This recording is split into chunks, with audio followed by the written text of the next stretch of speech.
Waalaikumsalam warahmatullahi wabarakatuh. Yang saya tanyakan masalah ajar. Ada suami-suami ini yang mengajarkan istrinya dan istrinya itu nggak bisa diajar. Dan setelah itu istrinya itu melawan, dan suami-suami ini kebanyakan suami-suami takut istri. Yang saya tanyakan tadi, bagaimana untuk menanggulangi agar suami-suami ini bisa mengajar istrinya dengan baik dan suami-suami ini tidak takut pada istrinya. Yang saya tanyakan. Assalamualaikum warahmatullahi wabarakatuh. Waalaikumsalam warahmatullahi wabarakatuh. Bapak Ibu yang dimuliakan Allah Subhanahu wa taala, saya ingatkan sekali lagi, bagus sekali pertanyaan. Pertanyaan yang hebat, yang bagus, yang dahsyat itu adalah dengan kita bertanya, yang lain ikut tercerdaskan. Pertanyaan beliau ini akan mencerdaskan kita semua, insyaallah. Kewajiban suami, adab suami, sikap suami, akhlak suami kepada istri. Tadi kita sampaikan satu poin, di antara poin-poin yang lain adalah tunjuk ajar. Jadi kalau ada suami tak mau tunjuk ajar istrinya, dapat disimpulkan itu suami tak beradab. Tak ada adab dia kepada istri. Karena adabnya kepada istri salah satunya ditunjuk dan diajar. Sekarang ada suami Pak Ustadz, mau dia menunjuk ajar istri itu, mau. Tapi istrinya ini pula yang bebal. Bebal, apa itu bahasa lain? Karyawo. Ya. Tak mau dia Pak Ustadz, malah kalau dia tunjuk ajar, melawan dia Pak Ustadz. Tengok cara melawannya Pak. Kalau pas Bapak tunjuk ajar, merah matanya melotot, itu cepat-cepat bacakan ayat kursi. Nah ya, Ibu, nanti malam kalau ada Bapak menasihati Ibu atau esok pagi, tiba-tiba Bapak membacakan ayat kursi, itu malam ini Bapak sudah belajar. Tengok matanya Pak, agak gini dia membacakan Allahu la ilaha illa huwal hayyul qayyum. Habis itu tiup ibu-ibunya, masuk jin ibrit padanya. Ya. Tapi masalah jin ini jangan sikit-sikit jin disalahkan. Ini ada Pak Ustadz, suami saya malas betul dia sholat subuh ke masjid Pak Ustadz, kayaknya banyak jinnya Pak Ustadz. Terus besok suami saya nggak mau sholat isya Pak Ustadz, tiba-tiba dia langsung tidur aja malam, kayaknya banyak jin Pak Ustadz. Itu lama-lama kita kasihan juga sama jinnya Pak. Kata jin, aku tak ada katanya. Aku tak ada. Memang dasar bapak tuh aja yang malas. Nah, jadi jangan sedikit jin. Makanya betapa banyak orang minta diruqyah atau dia datang di bawah orang ruqyah, udah bolak-balik peruqyah itu membacakan ayat, dia biasa aja, santai aja. Oh, habis itu dia berbuat-buat pula, tak mempan ruqyah itu sama saya.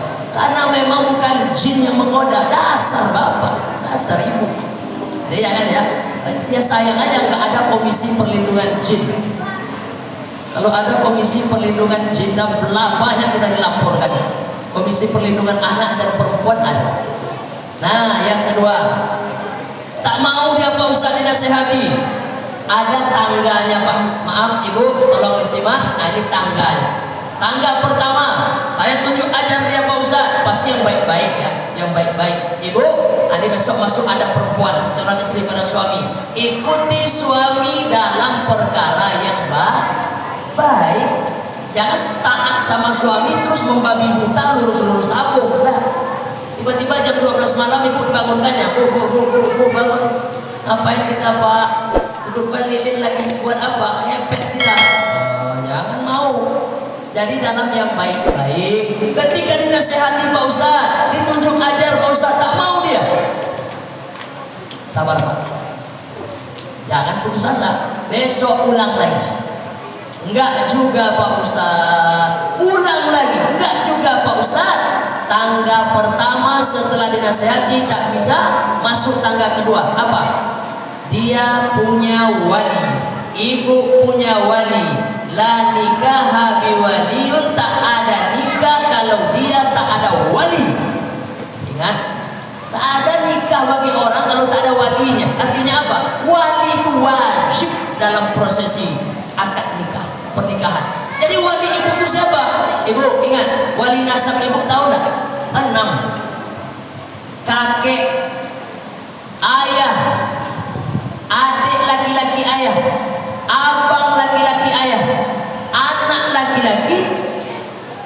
maaf bukan anak, adik laki-laki, abang laki-laki. Saya ulang lagi Pak, kakek, ayah, adik laki-laki ayah, abang laki-laki ayah, adik laki-laki kita, abang laki-laki kita. Maka ini orang boleh menikahkan kita, betul?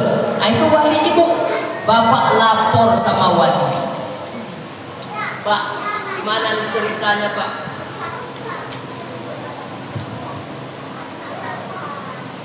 Gimana nih ceritanya Pak? Saya nasihati tak mau. Sekarang gimana lagi? Serahkan ke walinya. Walinya pun nyerah Pak Ustaz. Walinya pun nyerah. Gimana lagi? Maaf ibu-ibu. Maaf. Kalau tiba-tiba bapak tuh sampai di Sekupang, ibu ngerti? Kalau tiba-tiba bapak tuh sampai di Sekupang, atau itulah yang disampaikan oleh ayat abang dan kita tadi, atau dia buka cabang satu lagi.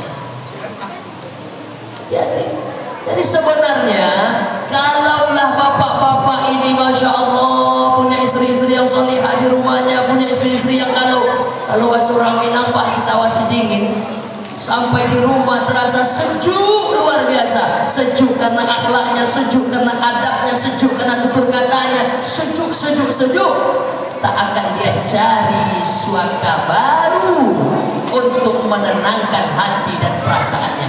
Bukankah menikah itu untuk apa? Menikah itu untuk sakinah. Sakinah artinya apa? Ketenangan, kedamaian. Pak Ustaz, saya udah nikah Pak Ustaz, tapi gak tenang juga Pak Ustaz. Makanya dia cari ketenangan yang lain. Nikah dia sekali lagi. Tapi kalau sudah ditunjuk ajar Pak tak mau, yang kedua serahkan pada walinya. Walinya pun menunjuk ajar, tak juga mempan. Nabi Ibrahim datang ke rumah istri Ismail, rumah Ismail. Ada satu akhlak adab yang tak baik pada istrinya. Apa jawaban Ibrahim? Ada pesan, kata istrinya. Ada. Sampaikan pada istri, sampaikan pada suamimu, ganti palang pintu. Tegas. Tapi ada dulu prosesnya Pak. Pak Ustaz, apa saya talak dia Pak Ustaz? Talak itu sebenarnya peringatan. Tak mau dia Pak Ustaz, talak satu. Tak mau juga Pak Ustaz, talak dua. Tak mau juga Pak Ustaz, ya udah, talak tiga. Ya, jadi di sini artinya apa? Zero toleran. Ibu-ibu dinasehati suami dalam yang baik-baik, sami'na wa ata'na. Tapi ya bapak yang menasehati, tengok dulu. Pak Ustaz, suami saya di Pak Ustaz gencar dia. Ayo sholat. Dia sholat nggak Bu? Enggak. Oh ya tak bisa. Tak bisa. Katanya Pak Ustaz, ayo gini. Tapi bapak sudah melakukannya. Itu Pak ya. Kalau masalah suami takut istri, saya begini, bedakan takut dengan menjaga perasaan. Allah Ustaz jadi aku tuh takut istri. Kenapa? Kalau istrinya chat, pasti cepat dia balas. Takut dia tuh sama bininya. Bukan takut. Apa? Saya tak mau buat dia khawatir. Bentuk apa? Sayang, cinta. Jadi takut istri itu jangan setiap kali ada sesuatu yang dia utamakan. Misalnya istri nelfon, bentar ya Pak ya, bentar ya istri saya nelfon nih Pak. Takut kali Bapak sama istri. Ini orang ini on juga dia. Jadi yang takut istri itu bukan macam dia ingin memuliakan istrinya. Diangkatnya telepon, kenapa ya? Kenapa Bebe? Ya, kan banyak juga orang sedikit takut istri, enggak. Tapi yang bapak tanya bagus tadi. Ada istri yang tak mau dinasihati, membangkang dia Pak Ustaz, tiba-tiba langsung cium suami, aku takut istri. Boleh. Tapi kalau yang macam-macam tadi enggak. Bang, tolong pulang ya Bang ya. Kenapa? Ini cepat suaminya pulang karena dia tak ingin menyusahkan karena anak banyak macam-macam saya. Saya punya anak 4 kecil-kecil, serta ada pembantu di rumah. Saya cepat pulang, bukan takut istri, tapi begitu cara memuliakannya. Ya. Baik, begitu Pak ya. Siap. Ada lagi? Silakan. Silakan.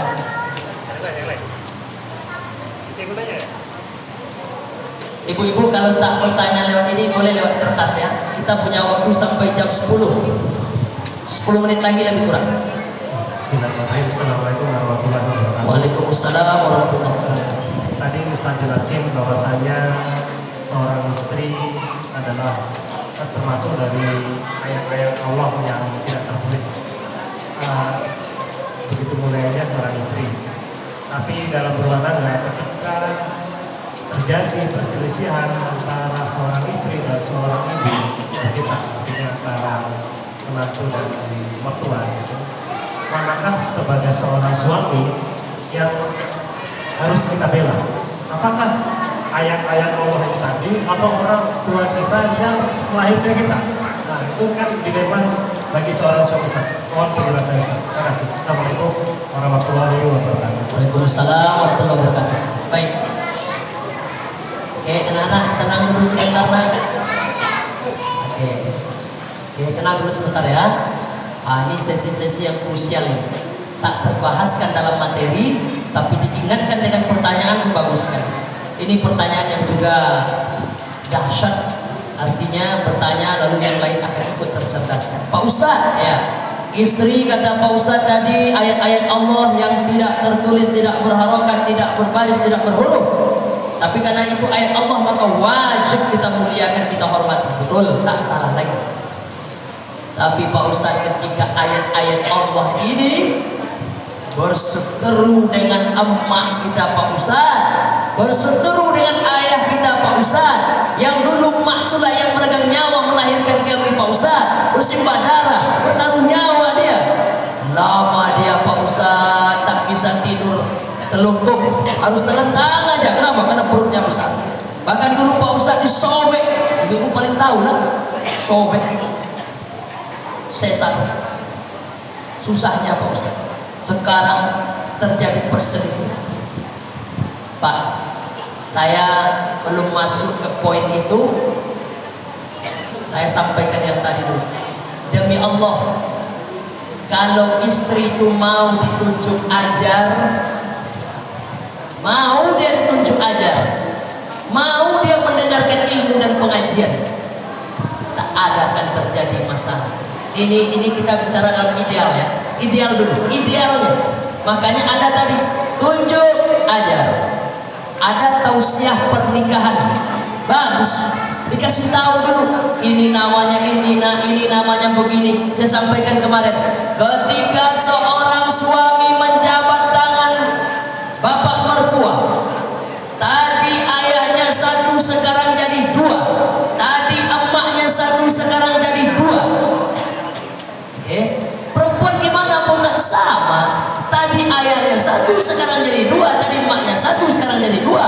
Bahkan kemuliaan seorang istri apabila dia sanggup mampu mengingatkan suaminya untuk berbakti kepada orang tuanya. Orang tua siapa?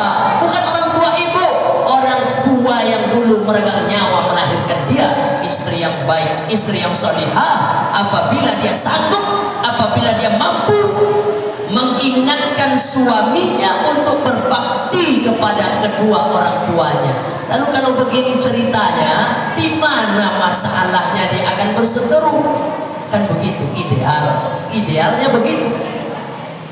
Selamat datang guru kami Ustaz Daud Al-Bukhari. Bapak dan Ibu yang dimuliakan Allah Subhanahu wa Ta'ala. Ibu masih dengar? Masih? Habis ini acara inti insya Allah.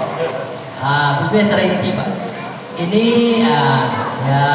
ini nomor 2 inti. Acara inti sekali adalah tak tahu menu malam ini. Pokoknya kita makan bersama, insya Allah. Nah Bapak Ibu yang dimuliakan Allah, kita ulang sekali lagi.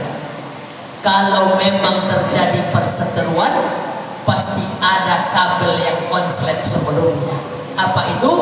Istri tidak mendapatkan pendidikan yang benar tentang bagaimana seharusnya dia beradab. Ini esok sebenarnya pembahasan ini, tapi kita ulas sedikit saja. Esok ini pembahasan ini. Kalau terjadi perselisihan perselisihan istri dan orang tua saya Pak Ustaz, mana yang harus kita bela? Oh, ini pertanyaan abang tadi. Ini mencerdaskan kita semua. Karena ini kasus tadi siang menjelang ke Bengkong, kami dengan Ustaz Daud Bukhari isi pengajian, setengah jam saya melayani telepon ibu-ibu satu orang. Masalah inilah. Nah, Bapak Ibu yang dimuliakan Allah Subhanahu wa taala. Kita tidak memandang orang tua dan istri, dua-duanya dimuliakan, dua-duanya dikasihi, dua-duanya disayangi, dua-duanya kewajiban kita untuk memuliakannya. Yang dipandang adalah titik persoalannya. Kenapa istri ini berseteru dengan mertua? Rupanya mertua ini, maaf cakap, mertua ini rupanya begini. Nah, cobalah kau bawa ini, kau mau kan rezekimu bertambah, rumah ini auranya luar biasa, orang tak sanggup menaruh apa-apapun di sini, bawalah jimat ini pulang. Kasihnya istri tanpa sepengetahuan kita. Nggak mau istri ini, marah mak ini, istri balik marah, nggak mau saya. Coba, kalau ini kasusnya gimana ceritanya? Siapa yang kita bela? Dua-duanya. Yang satu dibela, yang satu diberikan pengertian. Ya. Jadi, wah enggaklah Pak Ustaz, bini saya bosan tegang dengan mak saya Pak Ustaz. Ini yang suruh melahirkan saya Pak Ustaz. Dia di Bangku kemarin saya temukan Pak Ustaz. Rupanya masalahnya mak ini menaruh jimat di rumah kita. Pantas sudah istri ini tak suka, karena dia sudah ngaji. Betul. Ini contoh. Karena kan selama ini banyak kita bapak-bapak kan macam itu, betul. Kita tuh langsung aja, saya biar bagaimanapun masalahnya mak saya nomor satu. Batil. Kita tak sedang mencari siapa yang, makanya jangan mau dibeginikan Pak. Dulukan istri atau dulukan orang tua? Saya tak pernah menjawab ini dari dulu. Dulukan istri atau dulukan orang tua? Skala prioritas itu yang adil, ya. Adil. Jangan mau dipancing-pancing. Kamu pilih pemimpin muslim tapi korupsi, atau pilih kafir tapi jujur? Mau yang mana? Sama itu. Nah, jangan mau kita diputar-putar otak ini lalu lama-lama jadi macam-macam. Nah, baik. Jadi kalau ini kasusnya, maka dalami dulu titik persoalannya. Caranya bisa macam-macam. Ada yang mungkin bisa mempertemukan, ada yang mungkin secara persuasif ditemukan, satu-satu dikunjungi, dapat nanti. Maka yang satu dibela, yang satu diberikan pengertian. Begitu ya Bang ya? Insya Allah. Nah, besok kita dalami bab tentang ini minggu depan. Tapi kalau ada yang sudah keburu tanya, kita jawab. Ada lagi ibu-ibu, silakan. Kita punya waktu 7 menit sebelum jam 10. Apa panitia lupa tadi menyebar kertas? Lupa ya? Oh, kemarin banyak di sini. Ibu-ibu ini dia grogi dia kalau bertanya. Tapi cobalah, ayo. Ya, ini majelis kita majelis terbuka. Kalau saya tak dapat jawaban, datang guru kita satu orang Ustaz Daud malam hari ini. Beliau jawab. Nah, insya Allah. Ada Ustaz Rio Arab. Ada Pak Imam kita. Silakan. Assalamualaikum warahmatullahi wabarakatuh. Waalaikumsalam warahmatullahi wabarakatuh. Sebelumnya pada bapak-bapak, mungkin di sini ada yang tidak berkenan, tapi harus saya sampaikan. Pada saat ini banyak sekali bapak-bapak mungkin yang belum berbekal tentang bagaimana membina rumah tangga yang dari sakinah mawaddah warahmah.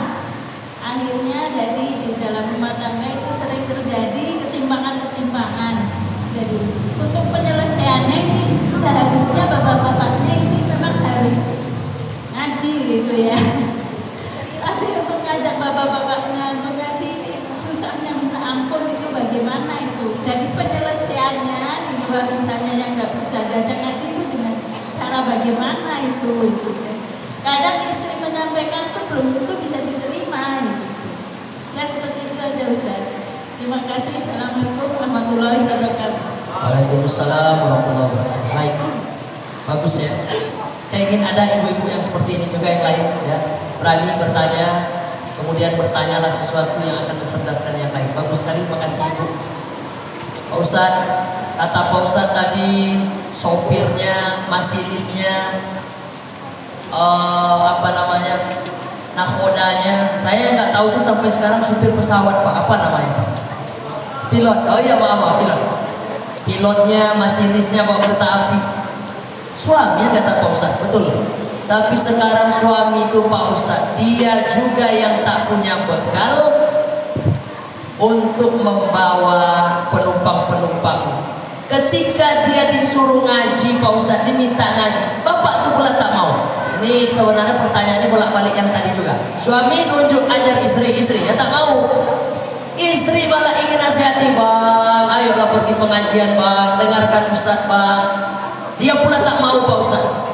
3 cara. 1, minimal bapak tuh hadir sholat Jumat, ya. Karena kalau pengajian ini orang-orang terpilih nih Pak, orang-orang terpilih, Insya Allah. Tengoklah perbandingan kita dengan yang di luar. Bosan wadik berapa? Ini bapak-bapak yang terpilih. Ada yang jamaah tetapnya. Macam ayahanda saya yang gondrong ini, ini jamaah tetap. Cuma duduknya aja sekarang pindah posisi. Kemarin sayap kanan, sekarang sayap kiri. Besok mungkin jadi striker boleh. Sini dulu. Nah, ini bagus. Ada bapak-bapak hadir macam ini, Masya Allah. Dicatat Pak langkah kaki kita oleh malaikat rahmat.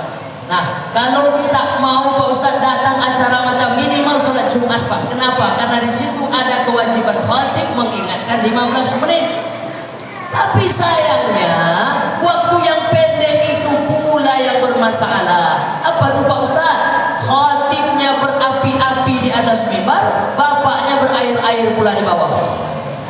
Tidur, meleleh air liur. Nah, yang pertama Pak, tak ada jalan lain bagi kita kecuali ngaji. Ngaji. Bahkan Nabi sebut apa? Man salaka tariqan, siapa orang yang menempuh satu jalan yang yaltamisu fihi ilman, untuk mencari ilmu, sahalallahu lahu tariqan ilal jannah, dimudahkan Allah nanti dia masuk ke dalam surga. Amin ya rabbal alamin.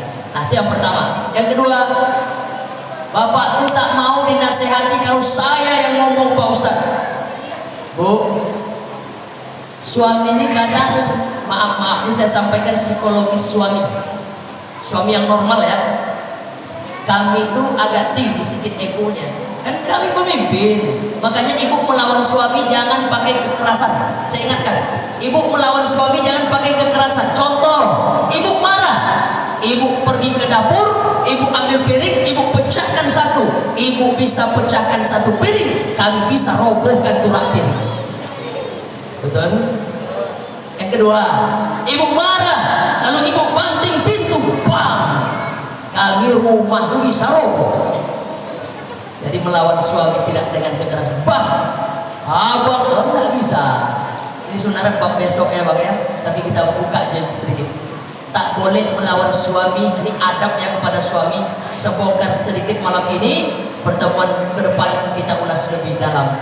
Jangan melawan suami dengan suara keras, dengan mata yang melotot, dengan gerak yang kayak mau menantang. Kami ini tak akan mempan macam itu.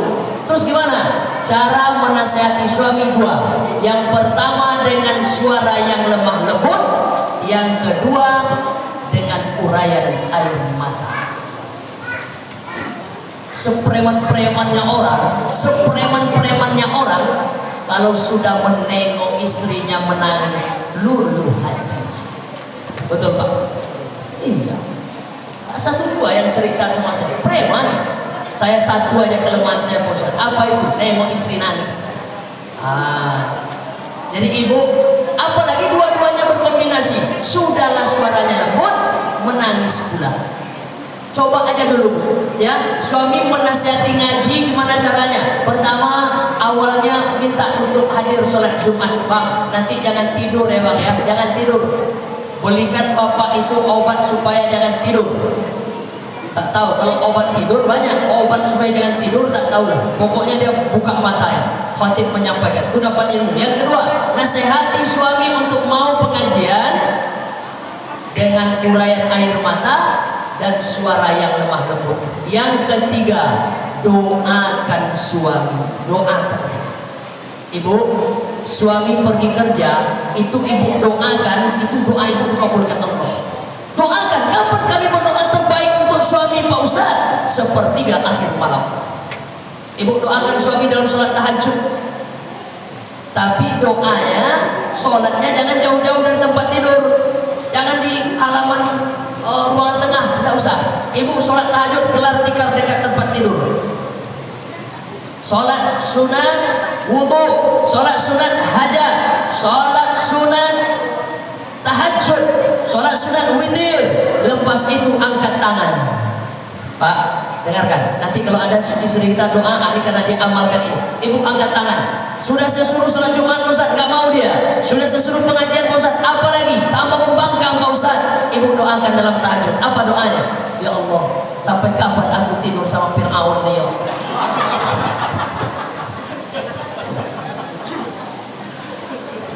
Insya Allah esok subuh lari bapak di Darussalam. Mana mau disebut Fir'aun? Jelas ya? Ibu jangan putus asa. Sama macam pertanyaan bapak saya tadi, jangan putus asa. Ada amal yang amal itu ternyata baru jadi sempurna. Kita sempurna beramal itu dua. Yang pertama karena syukur, yang kedua karena sabar. Karena syukur, karena sabar. Dari sabar itu yang ingin Allah minta dari kita, baru sempurna amal kita. Kalau syukur sudah diberikan kebaikan, diberikan nikmat, syukur itu amal luar biasa. Tapi sempurnalah syukur itu kalau ada sabar sesudahnya. Mungkin saja Allah ingin membuat kita sempurna amalnya sebelum malaikat maut datang dengan memperbanyak sabar. Insya Allah, ibu-ibu yang rajin pengajian kalau berdoa, doanya dikabulkan Allah. Salah satu kita doakan, ya Allah, jadikan suami-suami kami ini, ya Allah, suami yang soleh.